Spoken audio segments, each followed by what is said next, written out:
In 1945, the Reich collapsed among ruins and smoke. Hitler was dead, and the Marshals, who had moved armies like giants, faced their own end. Some chose the solitary shot, others the gallows in Nuremberg. Several faded away in Soviet prisons, and a few tried to save themselves with memoirs. Each fell differently, but all shared the same fate. Gods of war turned into men defeated by history. Erich von Manstein, the strategist before the tribunal. Erich von Manstein was perhaps the most brilliant of Hitler's marshals, the strategist who designed the dazzling campaign against France in 1940 and the offensive in Crimea in 1942. For many German officers, he was a military genius, for the Allies, a formidable adversary. But in 1949, his figure was no longer that of the architect of victories, but that of a defendant in Hamburg sitting before a British tribunal tried for war crimes. Manstein had built his reputation on the idea of the perfect maneuver. It was he who proposed crossing the Ardennes, a risky move that outflanked the French army and led to the fall of Paris. In the east, he commanded the 11th Army in the conquest of Sevastopol, a siege that became a symbol of the Wehrmacht's power. Hitler admired him, though always with mistrust. The Marshal had too much intellectual independence, too much aristocratic arrogance. His star reached its zenith in 1943 in the counter-offensive of Kharkov, when his armored units achieved a tactical victory against the Red Army. But that was his last great move.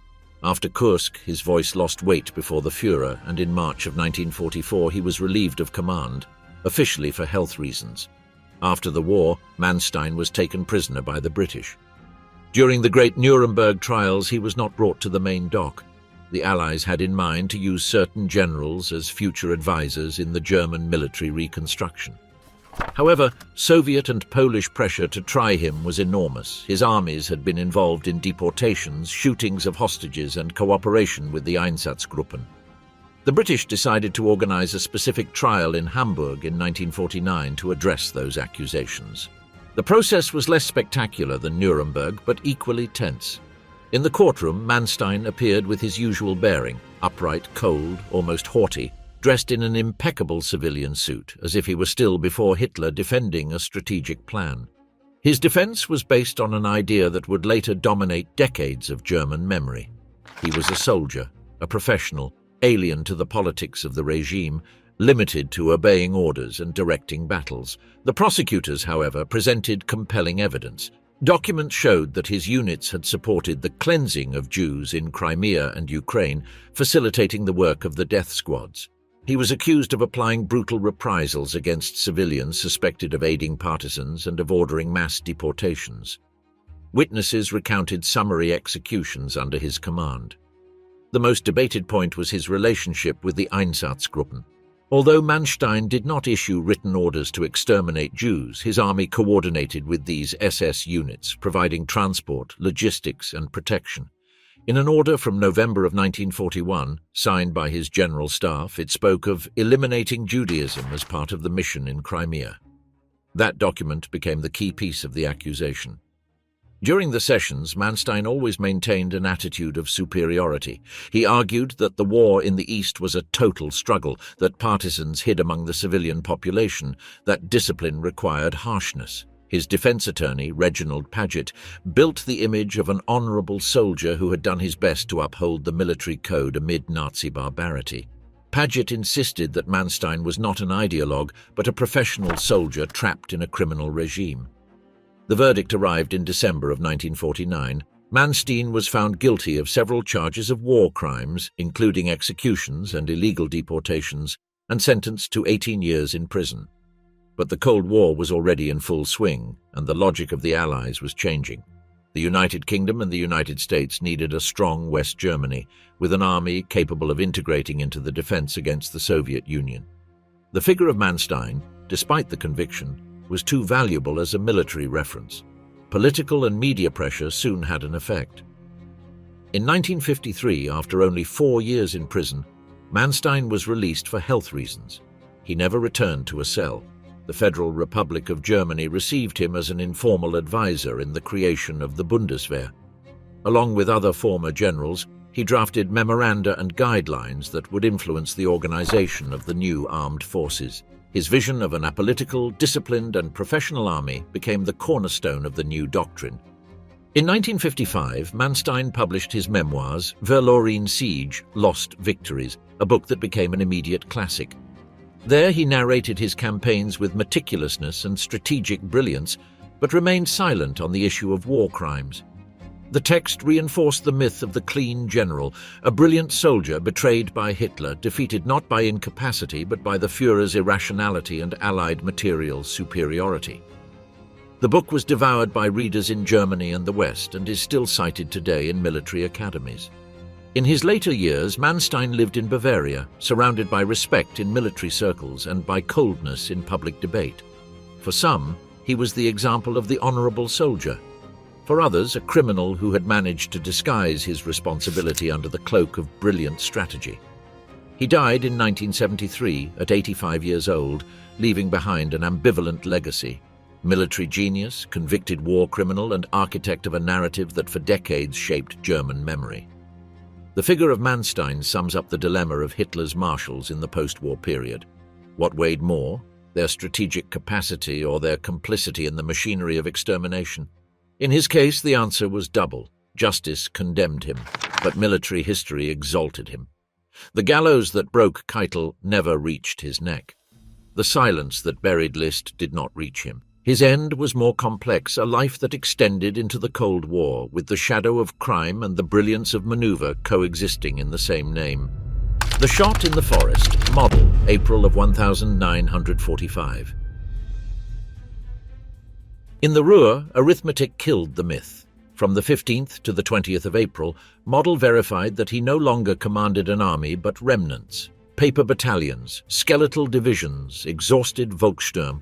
He refused to surrender formally. He carried within that Prussian loyalty that confused commanding with never yielding.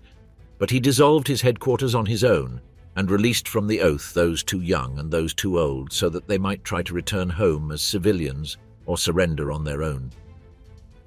The decision, as dry as it was humane, was his last act of command. For weeks he supervised impossible retreats, sent counterattack orders to divisions that no longer existed, signed leave permits for dying soldiers. His headquarters was reduced to an improvised bunker in the Lintorf area, an old mining factory converted into a command post without decorations, with torn maps and the continuous smoke of shells over his head. Model appeared every day camouflaged among the officers, inspecting defense lines, humiliating fate. As if by his presence he could delay the inevitable. He knew that Hitler saw him as one of his last bastions. After the disaster of the Ardennes offensive, many generals were exhausted or disillusioned. But Model remained active, obedient to command, demanding sacrifices. He was not a marshal of ceremonial sandwiches. He was a soldier who lived where the troops lived, with dirty uniforms, with the cold soaking his boots, with his messages transmitted by radio amid explosions. On the 20th of April, reality surpassed resistance. The Allied forces had managed to close the pincer around the Ruhr, creating a massive pocket where entire divisions were trapped. Model summoned his general staff in a noisy room with a collapsed ceiling and maps under errant bombardments. He walked among the small tables, measured with a grave expression, and said few words. The time has come to dissolve this structure.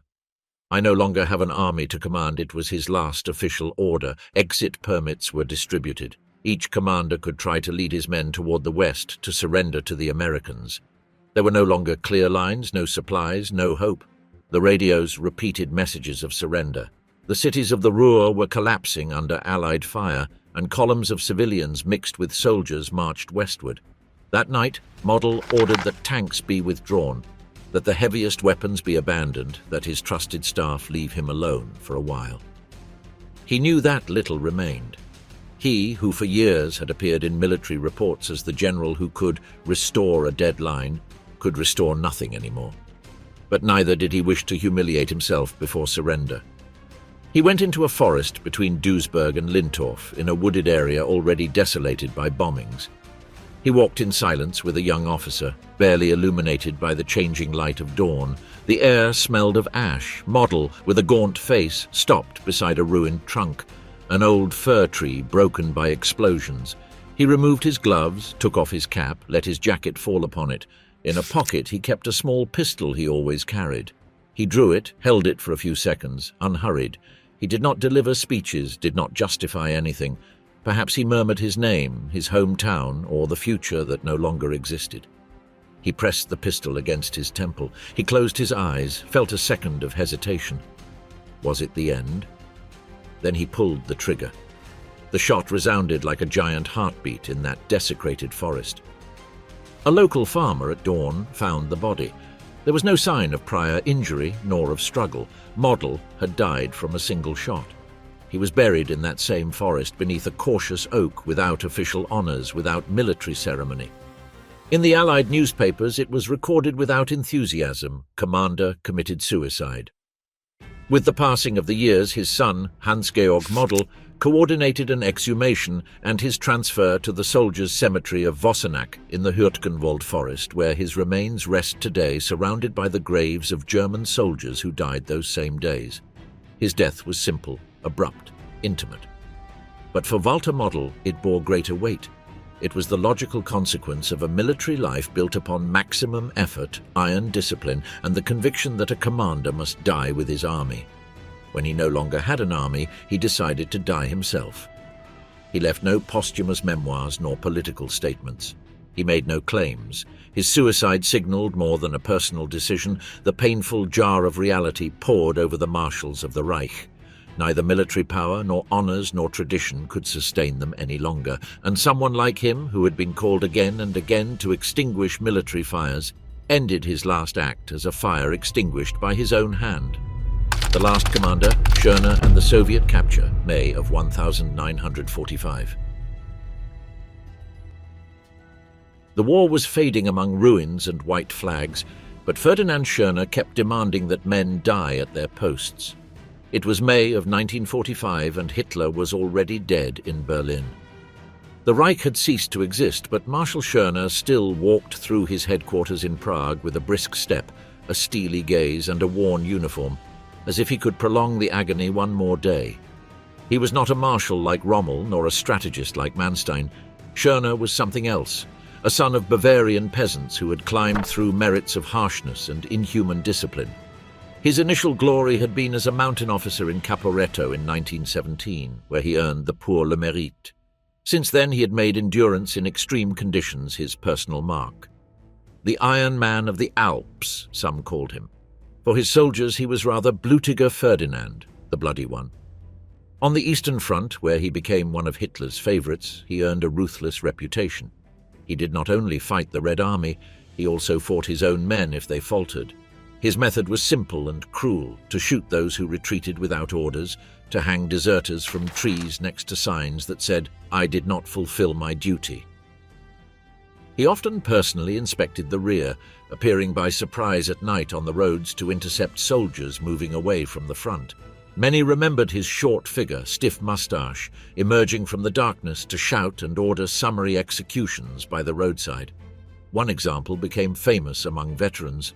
In 1944, during the retreat on the Eastern Front, Schörner had ordered a unit of Feldgendarmerie to immediately shoot any soldier found without marching orders toward the front. Dozens died in those deserter hunts. The message was clear. Under his command, the only alternative to resisting was to die by one's own side. That brutal character made him rise. Hitler adored him. He saw in him the ideal general, relentless, disciplined, absolutely loyal. When the war was collapsing, it was Schörner who, commanding Army Group A and later the Centre, managed to improvise defences and gain time. And in April of 1945, when the Führer was writing his political testament, he appointed him nothing less than Commander-in-Chief of the German Army. It was a symbolic gesture, to hand over the institution that had been the pride of Prussia to a man who represented not military nobility, but brutal obedience to Nazism. But the symbol broke immediately. In Prague, while the troops of the Red Army advanced, Schörner kept issuing orders to resist. At the same time, he prepared his escape. On the 8th of May, when the unconditional surrender had already been signed in Reims, he summoned his officers and spoke of continuing the fight. Many listened in silence, knowing it was a lie. That same afternoon, Schörner boarded a plane and flew to Bavaria. The man who demanded others die in their positions abandoned his army on the battlefield. That act condemned him in the memory of his soldiers. Those who survived capture in Czechoslovakia, who spent years in Soviet gulags, never forgave him for fleeing. "He left us like dogs in a trap," an officer would write years later. The image of Schörner, the fanatic who shot deserters, dissolved into the cowardice of a uniform fleeing through the air while tens of thousands marched into captivity. His escape did not last. On the 18th of May of 1945, Schörner was arrested in Austria by American troops. He was disguised as a civilian with false documents. He had stripped himself of his marshal's cap, his golden batons, the insignia that had the last commander, Schörner, and the Soviet capture, May of 1945. The war was fading among ruins and white flags, but Ferdinand Schörner kept demanding that men die at their posts. It was May of 1945 and Hitler was already dead in Berlin. The Reich had ceased to exist, but Marshal Schörner still walked through his headquarters in Prague with a brisk step, a steely gaze and a worn uniform, as if he could prolong the agony one more day. He was not a marshal like Rommel, nor a strategist like Manstein. Schörner was something else, a son of Bavarian peasants who had climbed through merits of harshness and inhuman discipline. His initial glory had been as a mountain officer in Caporetto in 1917, where he earned the Pour le Mérite. Since then he had made endurance in extreme conditions his personal mark. The Iron Man of the Alps, some called him. For his soldiers he was rather Blutiger Ferdinand, the bloody one. On the Eastern Front, where he became one of Hitler's favorites, he earned a ruthless reputation. He did not only fight the Red Army, he also fought his own men if they faltered. His method was simple and cruel: to shoot those who retreated without orders, to hang deserters from trees next to signs that said, "I did not fulfill my duty." He often personally inspected the rear, appearing by surprise at night on the roads to intercept soldiers moving away from the front. Many remembered his short figure, stiff moustache, emerging from the darkness to shout and order summary executions by the roadside. One example became famous among veterans. In 1944, during the retreat on the Eastern Front, Schörner had ordered a unit of Feldgendarmerie to immediately shoot any soldier found without marching orders toward the front. Dozens died in those deserter hunts. The message was clear. Under his command, the only alternative to resisting was to die by one's own side. That brutal character made him rise. Hitler adored him. He saw in him the ideal general, relentless, disciplined, absolutely loyal.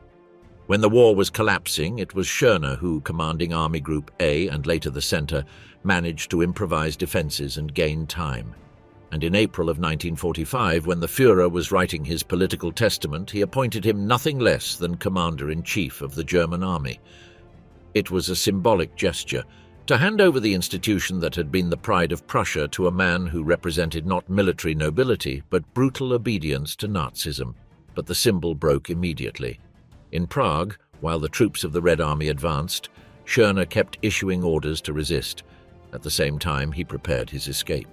On the 8th of May, when the unconditional surrender had already been signed in Reims, he summoned his officers and spoke of continuing the fight. Many listened in silence, knowing it was a lie. That same afternoon, Schörner boarded a plane and flew to Bavaria. The man who demanded others die in their positions abandoned his army on the battlefield. That act condemned him in the memory of his soldiers. Those who survived capture in Czechoslovakia, who spent years in Soviet gulags, never forgave him for fleeing. He left us like the prisoners of Moscow, von Kleist and Von Leeb, 1945 to 1946. On the 8th of May of 1945, while in Berlin the unconditional surrender was being signed, two marshals of the old Prussian school began the last journey of their lives, not toward a headquarters nor toward a general staff, but toward the dark wagons that would take them into the interior of the Soviet Union. Ewald von Kleist, of Pomeranian origin, son of landowners, had been the architect of the armoured offensive that crossed France in 1940. His panzers crossed the Ardennes in that unexpected movement that broke the Allied line at Sedan. Hitler then looked upon him with respect. He was one of the minds behind the Blitzkrieg. But in 1943, after the defeats in the Caucasus and the surrender of Stalingrad, Kleist fell into disgrace. Accused of lacking faith in victory, relieved of his command, he was left in a bitter limbo. At the beginning of 1945, upon withdrawing from the Balkans, he fell prisoner to the Americans. He expected, as many officers did, that the Western enemy would be more lenient, but he was soon transferred to the Soviets, who did not forget his role in the invasion of Ukraine and the Caucasus. Wilhelm von Leeb, on the other hand, was the elder of the caste. Born in Bavaria in 1876, he had fought as an artillery officer in the Great War. In 1941, he commanded Army Group North in the offensive against the Soviet Union. It was he who directed the siege of Leningrad, the martyred city that resisted almost 900 days of blockade. However, he soon distanced himself from Hitler.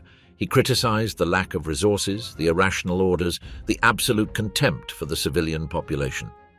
In 1942, he was dismissed and spent the rest of the war retired on his estate. But the Soviets did not forget him. To them, Leeb was the face of the bloodiest siege in their history. In the wagons that crossed Poland toward Moscow, the two marshals experienced the beginning of total degradation. Behind were the maps with red arrows, the immaculate uniforms, the conferences with command batons. Now they shared wooden benches with other officers, minimal rations of bread, and the stench of prisoners traveling without water or latrines.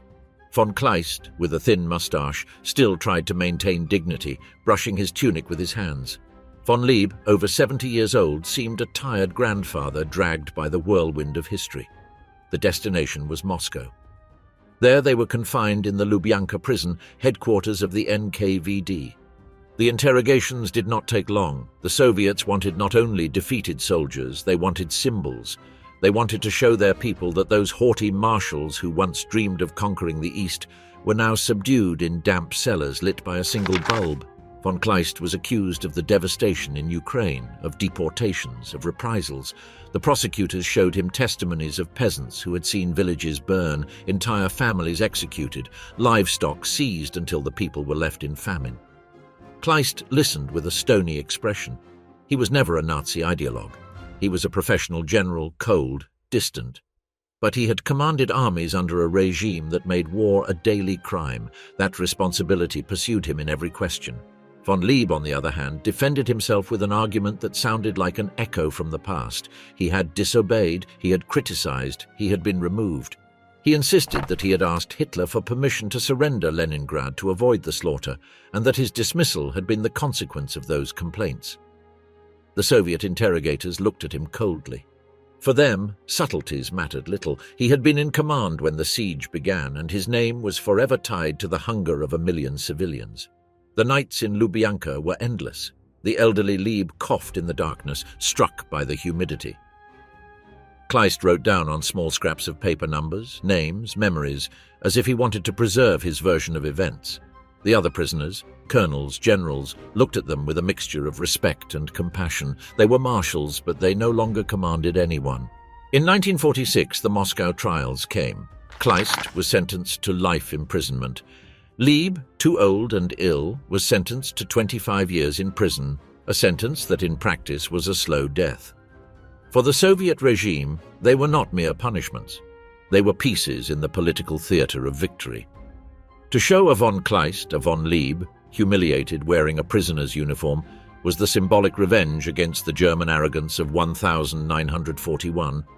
Von Leeb did not survive long. He died in captivity in 1956 at 80 years of age, consumed by illness and the cold of prison. No one claimed his body, no one rendered him honors. In Germany, his name was almost erased, overshadowed by the shadow of the siege of Leningrad. Von Kleist endured longer. He spent almost a decade in the Vladimir prison, the same where so many German officers perished in agony. There, each day was identical. Rising, lining up, eating a crust, waiting for the count. For a marshal who had moved armies of hundreds of thousands, the universe was reduced to a damp corridor and a narrow cot. He died in 1954 at 73 years of age, alone, without a funeral. His grave was anonymous, lost among those of other prisoners. The fate of Kleist and Leeb is one of the starkest portraits of the twilight of Hitler's marshals. They, who had represented the old Prussian military tradition, professionalism, chivalry, ended as elderly prisoners in Moscow, degraded, without army, without homeland, without memory. From generals of armored armies and historic sieges, They went on to count crusts of bread and await death among Soviet walls. While Schörner tried to survive in disguise and Kesselring wrote memoirs, Kleist and Leeb were consumed in silence behind bars.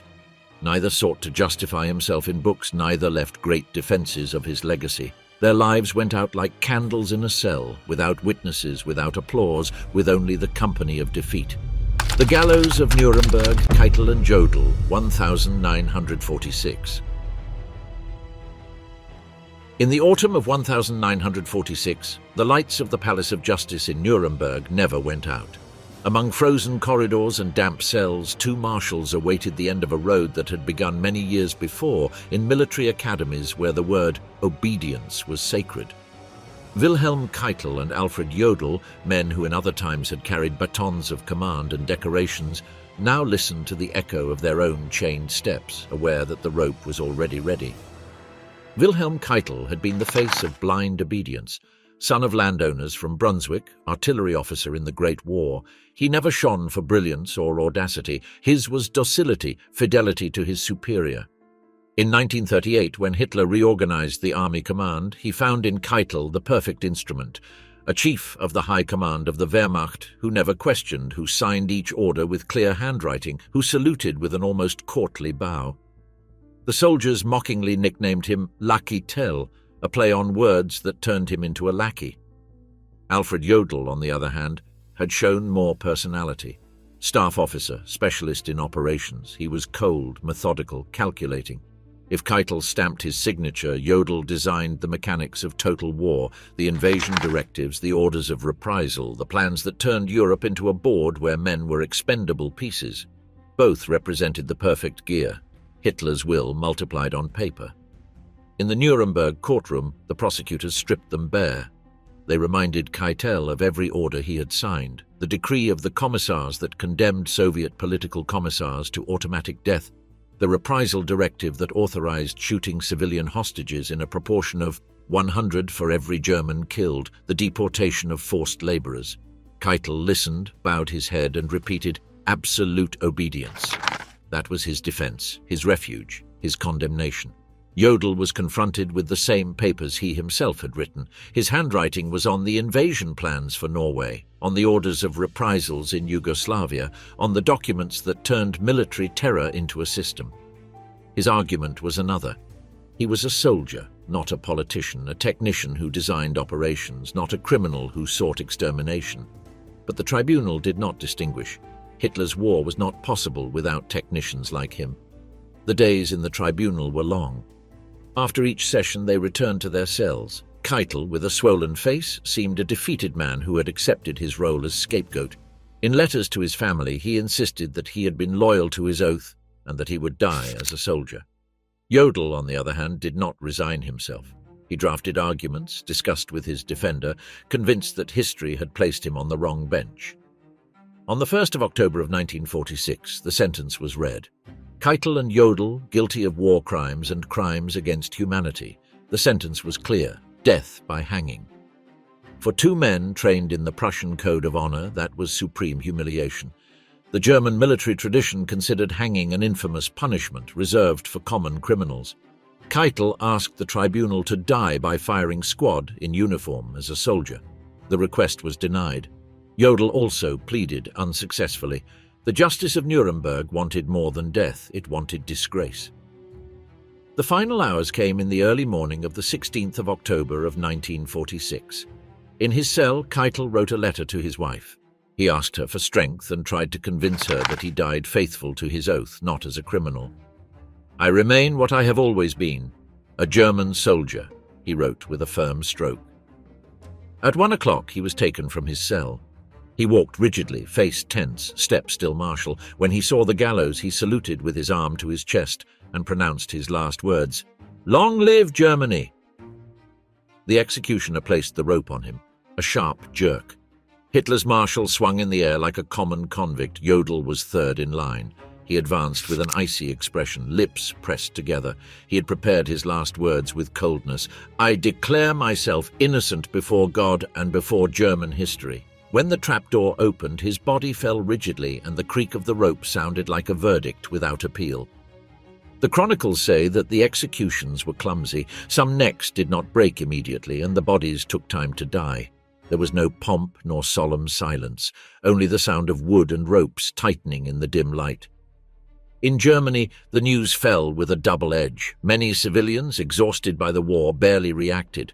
Keitel and Jodl were distant names, Hitler's bureaucrats who had never inspired devotion. Among soldiers, on the other hand, the effect was devastating. Seeing two marshals on the gallows was equivalent to seeing the ruin of the Wehrmacht's prestige. The excuse of obedience was no longer a shield, it was a sentence. Thus ended Keitel and Jodl, not on the battlefield, not in heroic suicide, not surrounded by their troops, but hanged as criminals. The message of Nuremberg was clear. The chain of command does not exempt from guilt. Blind obedience does not protect against justice. The gallows of 1946 broke more than 2 necks. They shattered the myth that Hitler's marshals could hide behind uniforms and oaths. Keitel, the obedient lackey, Jodl, the calculating technician, both ended up as examples that responsibility cannot be delegated. And in the dimness of that dawn, when the bodies stopped swaying, what remained floating was not an anthem nor an honorable memory. It was the rough smell of the rope, the certainty that the German army had seen 2 of its highest men die not in glory but in shame. Italy under fire, Kesselring and the condemnation of 1947. When Albert Kesselring was brought to trial in 1947, he did not appear as a defeated prisoner, but as a marshal who still kept his smile. That kind expression, almost paternal, had been his trademark during the war. The soldiers called him der lächelnde Albert, the smiling Albert, because in the midst of disaster he always had a word of encouragement, a gesture of confidence. But behind that cordial mask hid the supreme commander in Italy, the man who had ordered the hardest defense against the Allies, and the ultimate responsible for one of the most atrocious massacres on European soil, the Ardeatine Caves. Kesselring had been an artillery officer in the First World War, and in Göring's Luftwaffe he found the path to the top. Intelligent, adaptable, he stood out as an organizer and strategist. In 1940 he directed the air offensive over France, and in 1941, commanding forces in the Mediterranean, he supervised the defense of Sicily and later of all Italy. His style was different from that of other marshals. He was neither an aristocrat nor a fanatic. He was a man of plain manner, who visited units in a jeep, who shared coffee with the troops, who seemed approachable. That closeness won him the loyalty of many soldiers. But in March of 1944, Rome was shaken by a reprisal that forever stained his name. On the 23rd of March, a group of Italian partisans attacked on Via Rasella a battalion of German SS police. 33 died. The German response was immediate. By order of Hitler, 10 Italians had to be executed for every German killed. The head of police, Herbert Kappler, organized the massacre. On the 24th of March, 335 civilians and prisoners were taken to the quarries of the Ardeatine Caves, shot in groups, heaped in underground galleries that were then sealed with explosives. Kesselring's name was forever linked to that massacre. As Supreme Commander, his responsibility was direct. Although he did not give the personal order to fire, he authorized the reprisal and did not stop it. That stain would weigh like lead on his future. In 1947, in Venice, his trial began before a British military tribunal. Kesselring appeared impeccable in a simple uniform with a serene face and the same smile that had made him popular among soldiers. He listened to the accusations calmly, nodded, and when it was his turn to speak, he unfolded his clear, calm voice without stridency. He claimed that he had obeyed orders, that the attack on Via Rasella had been an act of irregular war, and that the reprisal was part of the law of war. His lawyers tried to soften the impact. They presented witnesses, argued that he had limited the massacre to 335 and not 500, as some officers had proposed. But the images and testimonies were unbearable. Entire families of Rome wept for their dead. The surviving partisans recounted the shootings, the horror of the piled bodies in dark caves. The tribunal saw in Kesselring not the smiling marshal, but the commander who had allowed the capital of Italy to become a scene of terror. On the 6th of May of 1947, the sentence was read, death penalty.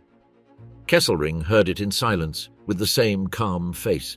He did not cry, he did not protest. Later, in his cell, he wrote that he accepted his fate with a clear conscience, convinced that he had served as a soldier. The news spread through Germany like lightning.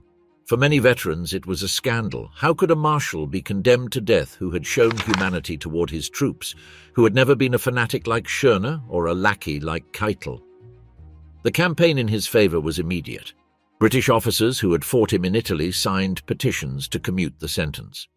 One of them, Harold Alexander, former Allied commander in Italy, declared that Kesselring had been an honorable adversary and deserved to live. In the German press, his sentence was used as a symbol of injustice. While the Russians deport millions, the English hang old soldiers. The pressure had effect. In July of 1947, the sentence was commuted to life imprisonment. Kesselring was sent to the prison of Wörl in Germany. There he spent the following years writing, receiving visits, keeping that smile that seemed to defy confinement. In 1952, after new political pressures and within the framework of the Cold War, he was released for health reasons. He left prison as a hero to some, as an unpunished criminal to others. In freedom, Kesselring devoted himself to writing his memoirs, Soldat bis zum letzten Tag, Soldier until the last day. The title was a whole declaration. He did not renounce anything. He did not repent. In its pages, he portrayed himself as a professional soldier trapped in political circumstances that did not belong to him. The massacre of the Ardeatine caves was relegated, minimized, almost erased. What shone in his account were the defensive feats in Italy, the mountains, the desperate battles against superior forces. Until his death in 1960, he received tributes from veterans' associations. At his funeral, wreaths with black and red ribbons bid him farewell as a faithful soldier. But history kept another memory, that of the sealed caves in Rome, where 335 names remain as an eternal accusation. The case of Kesselring symbolizes the ambiguity of the twilight of Hitler's marshals. He was remembered as a brilliant commander, even respected by his enemies, but also as the one responsible for one of the most atrocious crimes on Italian soil. His smile, the same that reassured his men in dark days, became a tragic mask, a kind gesture that covered the blood of hundreds of innocents. In Venice, that May Day of 1947, the tribunal sought to demonstrate that justice could not be selective, and although the rope never tightened around his neck, the death sentence that hung over him forever marked the memory of his name. Albert Kesselring was, until the end, soldier and criminal, hero to some, executioner to others. And in that crossroads his life was trapped as a broken mirror of what it meant to be a marshal in Hitler's time. The elderly aristocrat Rundstedt, 1949 to 1953. In the gallery of Hitler's marshals, Gerd von Rundstedt occupied a peculiar place.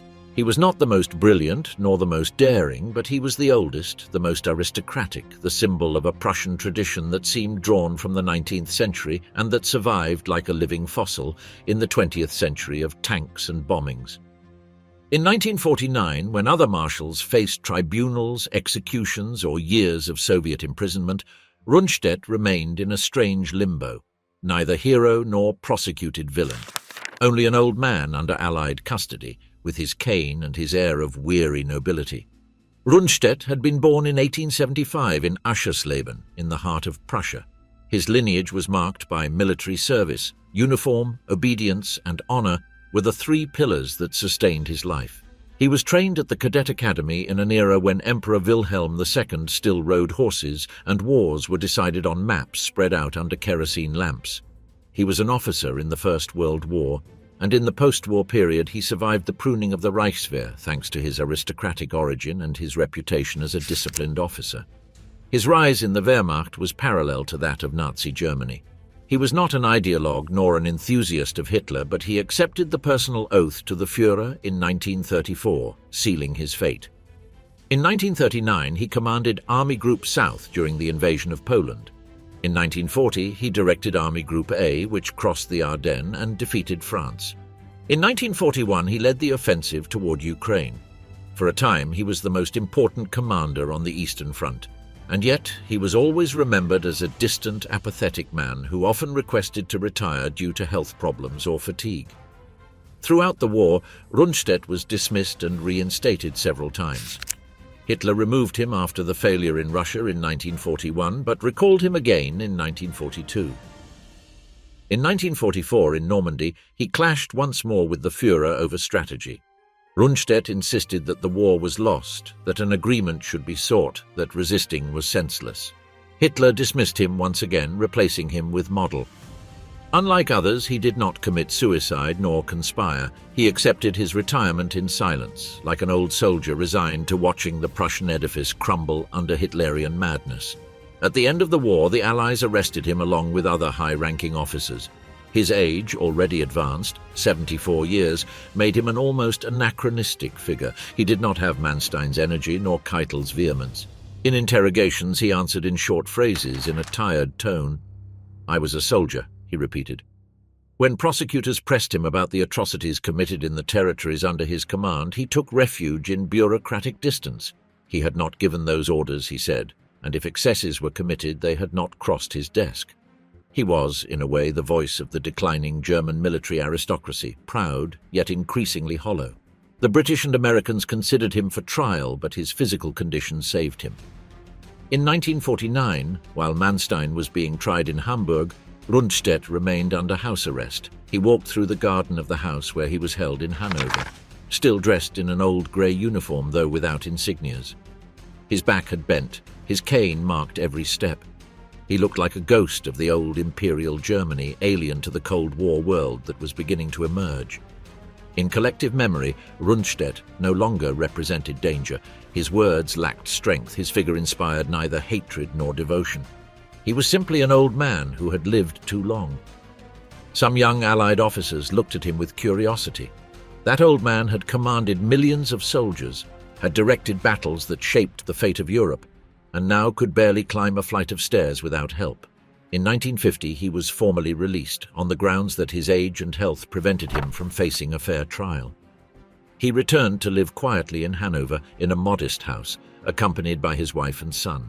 He spent the afternoons reading, receiving visits from former comrades who treated him with a mix of respect and pity. His aristocracy isolated him.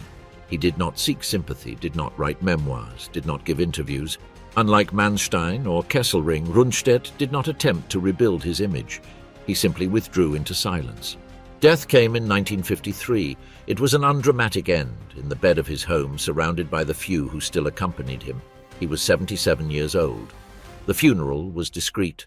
A coffin covered with a black flag, a few wreaths of flowers, a handful of Wehrmacht veterans who bid him farewell with the military salute. There were no grand speeches nor demonstrations.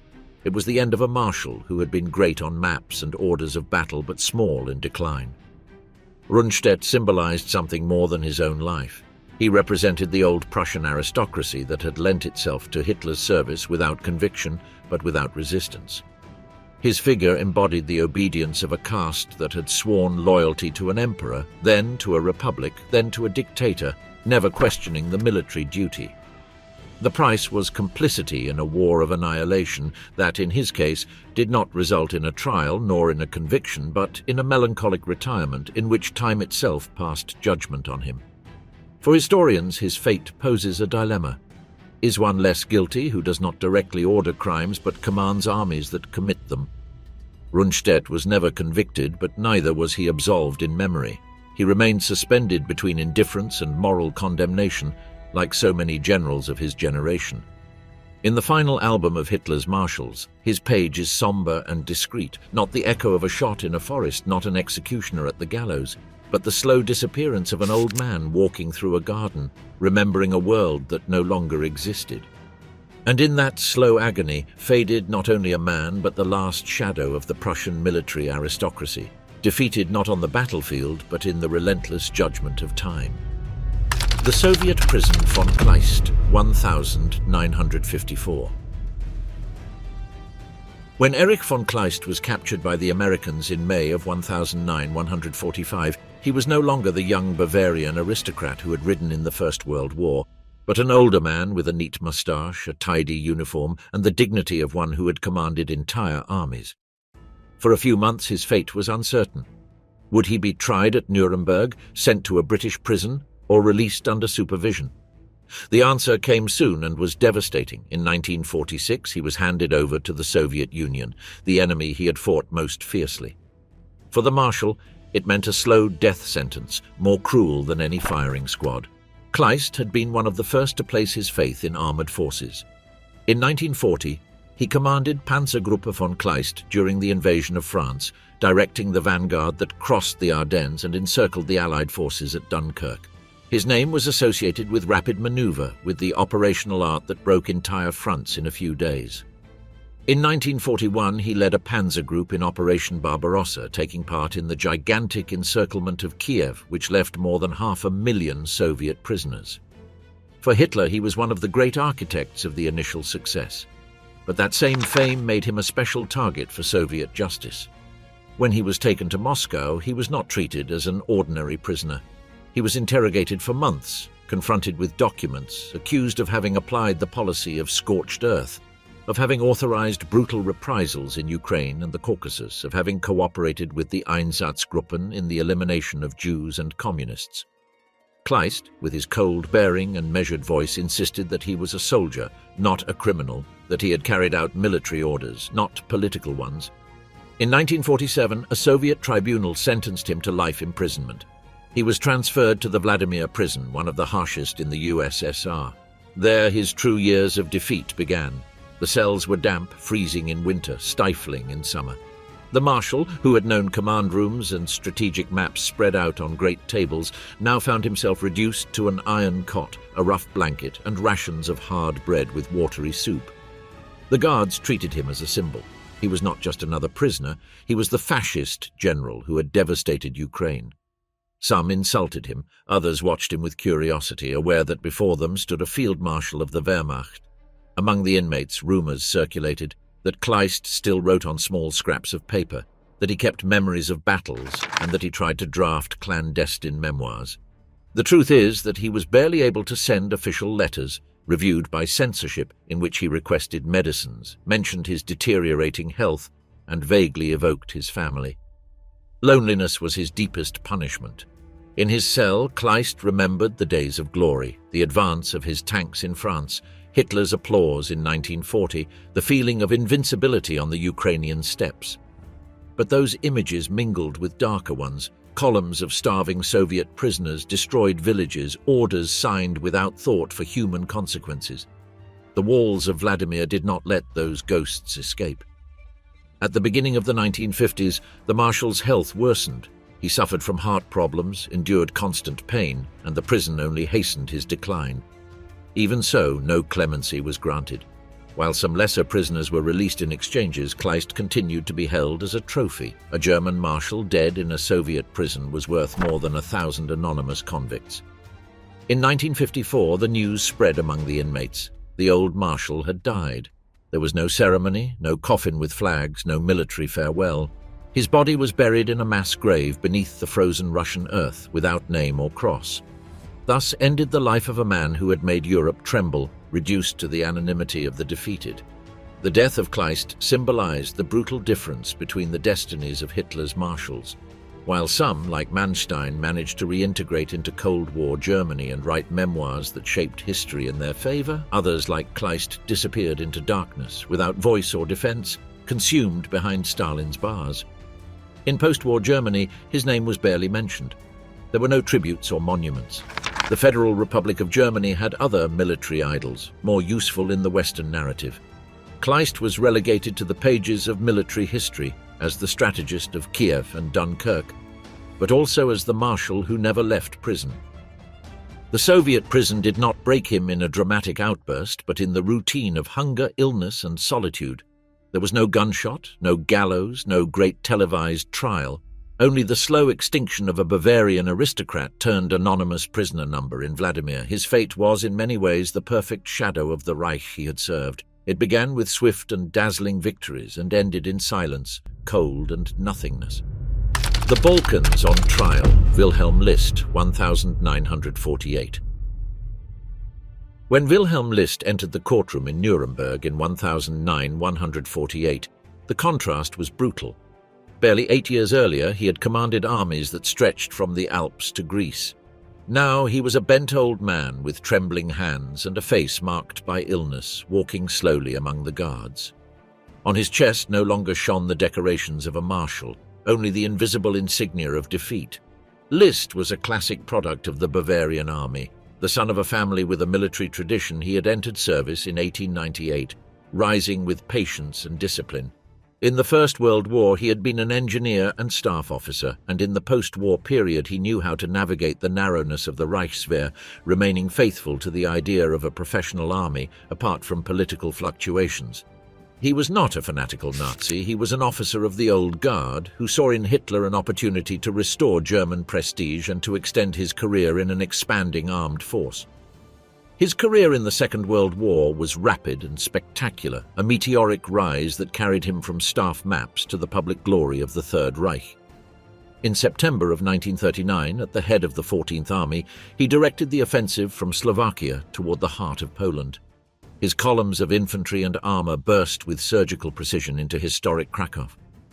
In barely a week, the city had fallen, and Polish forces were forced into a desperate retreat. The model of the Blitzkrieg, speed, surprise, coordination, was materialized under his command. Hitler applauded him as one of the most effective executors of the new Lightning War. The following year, in 1940, List became the protagonist of another of the fastest campaigns of the war, the Balkans. In April of 1941, with the 12th Army under his command, he launched the invasion of Yugoslavia. It was a lightning operation that disintegrated an entire state in barely 11 days. The motorized columns advanced on Belgrade with impeccable coordination, while auxiliary divisions secured Serbia and Croatia. The internal divisions of the country, together with the German momentum, precipitated an immediate collapse. Without pause, he turned his forces toward Greece, where the Italians had been stalled for months in a costly and humiliating campaign. There, List displayed the brutal efficiency of the Wehrmacht. In a matter of weeks, his troops crossed Macedonia and Thessaly, deploying in mountainous terrain that until then had seemed impossible for a motorized war. The Greek army, which had defeated the Italians the previous winter, could not withstand the combined push of Alpine, armored and mechanized infantry divisions. The British sent in support were forced to retreat toward the Peloponnese. On the 27th of April of 1941, Athens fell under German control. The campaign was so swift that it left the Allies astonished. What was expected to be a prolonged resistance ended in weeks. For Hitler, the success was a relief. For List, the pinnacle of his prestige. He was the marshal who had restored the initiative in the Balkans, the professional officer who executed without hesitation what others had failed to do. But beneath that facade of efficiency, the other side of his legacy was incubating. In Greece and Yugoslavia, under his authority, began the systematic application of reprisals against civilians, mass shootings, and villages razed as a response to the growing partisan activity. That method of terror, signed and endorsed by List, would be the weight that pursued him in the post-war period, transforming the victorious marshal into the accused of war crimes in Nuremberg. For Hitler, List was an effective commander, without ostentation, a professional who obeyed. In 1941, he was entrusted with an even greater mission, to lead Army Group A in the invasion of the Soviet Union, advancing toward the Caucasus, but there his decline began. The campaign was brutal, the terrain impossible, and List had tensions with Hitler over the extent of operations. In 1942, he was relieved of his command for illness and loss of confidence. He never returned to an active post. However, the shadow that would haunt him was not in the Caucasus nor in Russia, but in the Balkans. Under his authority in Greece and Yugoslavia, the German army had implemented a ruthless policy of reprisals. For every German soldier killed by partisans, 50 or 100 civilians were shot. Entire villages were razed. Men, women, and children were executed in squares as a bloody warning against resistance. These orders were not local inventions. They had been approved by the High Command and transmitted to theatre commanders, and List applied them with rigor. In 1947 began the so-called hostages trial, one of the subsequent Nuremberg processes focused on the crimes in Yugoslavia and Greece. The name was revealing. It judged the German practice of taking civilians as hostages and executing them en masse as reprisal for partisan attacks. List was the principal defendant. The tribunal confronted him with documents signed in his name, orders that established execution ratios, daily reports with numbers of those shot, and records of units that had burned villages such as Kastoria or Kalavrita. The testimonies were unbearable. Greek peasants recounted how German soldiers entered houses, separated men from women, and led them to be shot in open fields. Yugoslav survivors narrated how entire villages disappeared under German fire. List listened in silence, head lowered, as if his age had turned him to stone. When it was his turn to speak, he insisted that he had acted under superior orders, that the guerrilla war in the Balkans was cruel, that reprisals were necessary to control the territory. He claimed that, as commander, he had tried to limit excesses, that he had moderated the brutality of Berlin's orders. But the papers condemned him. There it was, his signature, his acceptance of a policy of terror that turned the occupation into a nightmare. On the 19th of February of 1948, the tribunal pronounced sentence. Wilhelm List was declared guilty of war crimes and crimes against humanity. The sentence was severe, life imprisonment. The elderly marshal, already ill, barely moved. He knew he would die in prison. Prison was for him a place of slow agony. In the cell, isolated with a weakened body, he spent the years reviewing in his mind military campaigns that no one remembered with glory anymore. While Manstein wrote Lost Victories and Kesselring drafted his memoirs, List had only silence. No one asked for his release, no veteran defended him publicly. In Greece and Yugoslavia, his name was synonymous with death, but post-war politics and the Cold War altered his fate. In 1952, with pressure to release German prisoners, List was freed for health reasons. He left prison with slow steps, supported by a cane, a broken man. He retired to his home in Garmisch-Partenkirchen in Bavaria, where he spent his final years walking in the gardens, avoiding the press, receiving only a few relatives. He died in 1971 at 91 years old, almost forgotten by the world. The trial of Wilhelm List was a reminder that not all marshals had fallen with a pistol to the temple nor with a rope around their neck. Some survived the war, grew old, and had to face in international tribunals the weight of orders signed in distant offices. His was not a quick death, but a slow decline, from Hitler's applause in 1941 to a judge's murmur in 1948, and from there to the solitude of a cell. In German memory, List remained in shadows. Neither hero nor monster, he was a functionary of war who obeyed and executed, and who in the end paid not with death on the gallows, but with the wear of years in prison and the moral condemnation of history. His fate symbolizes the marshals who had neither the theatricality of suicide nor the drama of Nuremberg, men who faded slowly, accompanied only by the echo of their own orders, those that had turned the Balkans into a cemetery. The last echoes, Kesselring and Manstein in the 60s and 70s. The Reich had died in 1945, but two of its most famous marshals remained alive long after, carrying with them a dilemma that German society could not resolve. What to do with those who had been architects of the war, yet at the same time symbols of a professional army? Albert Kesselring and Erich von Manstein, the last great marshals, died in the later post-war years, already in the midst of the Cold War, with books published, semi-clandestine honors, and the uneasy feeling that history was not yet fully written about them.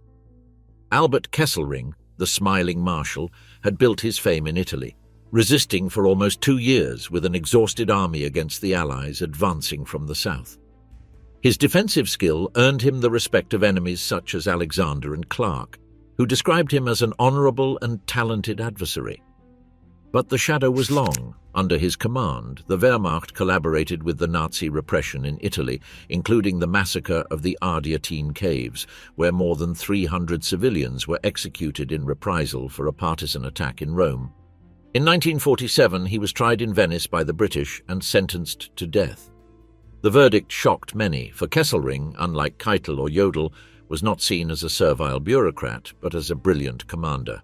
After campaigns of pressure, his sentence was commuted, and in 1952 he was released for health reasons. There began his true post-war life, a marshal who had not fallen to the gallows, but who returned to the civilian world to rebuild his own image.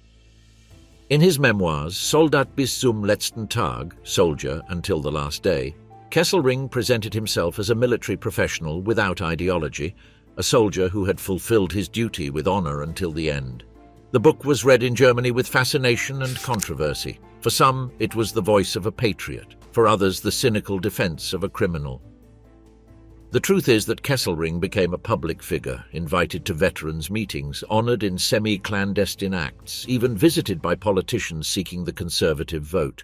His last photographs show him still smiling with dark glasses and a cane, surrounded by former officers who greeted him as a hero.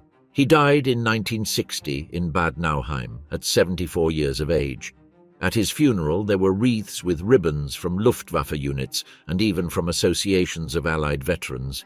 His figure faded without reconciliation, remembered as a master of defense but morally condemned for the massacres under his command. The smiling marshal departed with a bitter grimace, trapped between military glory and historical guilt. Erich von Manstein, on the other hand, lived longer and left an even more ambivalent legacy.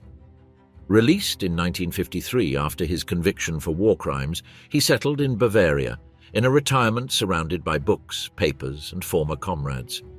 But it was not a silent retreat. His pen became a weapon of image reconstruction.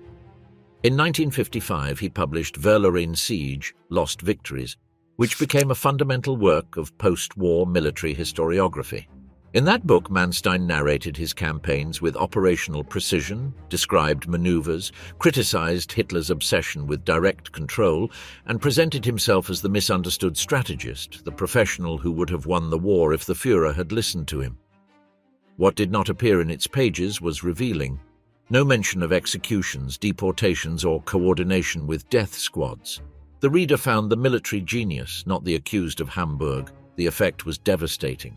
During the Cold War, NATO officers and those of the newly created Bundeswehr read Lost Victories as a manual of strategy.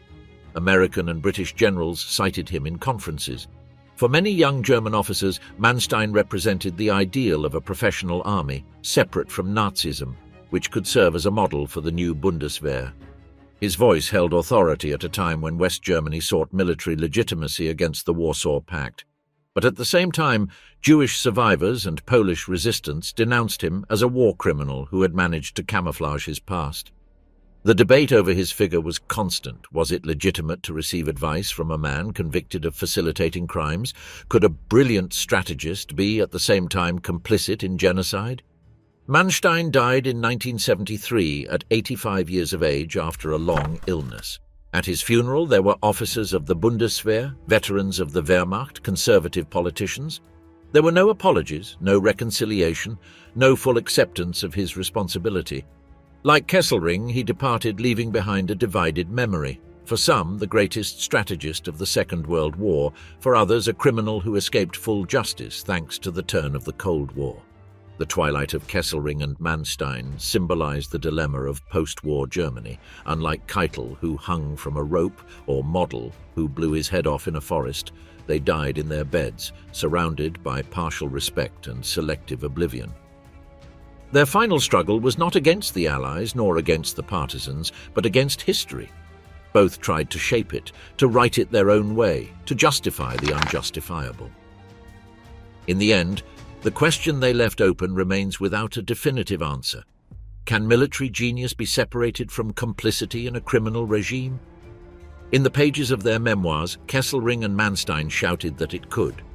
In the graves of thousands of civilians killed under their orders, the answer was a sepulchral silence.